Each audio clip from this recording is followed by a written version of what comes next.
Food craving అంటే కొన్ని రకాల ఫుడ్ ఎక్కువ తినాలని లేదా అసలు కొన్ని ముట్టుకోకూడదని ఒక ఫీలింగ్ వస్తూ ఉంటుంది. ఎందుకంటే హార్మోనల్ చేంజెస్ వల్ల మీ టేస్ట్ ప్రిఫరెన్స్ మారుతుంది.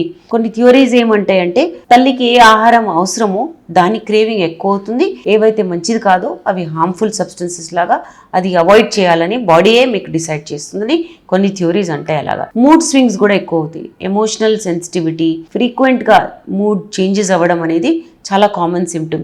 ఈ హార్మోన్ లెవెల్స్ ఏవైతే ఫ్లక్చుయేట్ అవుతున్నాయి, ఎస్పెషలీ ఈస్ట్రోజన్ ప్రొజెస్ట్రాన్ వల్ల న్యూరో ట్రాన్స్మిటర్ లెవెల్స్ కూడా బ్రెయిన్లో ఎఫెక్ట్ అవుతాయి. దీనివల్ల మూడ్ స్వింగ్స్ ఉంటాయి. అకస్మాత్తుగా హ్యాపీగా ఉండడము లేదా సాడ్గా ఉండడం, ఏడవడం, నవ్వడం ఇవన్నీ కూడా మూడ్ స్వింగ్స్లోకి వస్తాయి. అవి కామన్ సిమ్టమ్స్ అనమాట.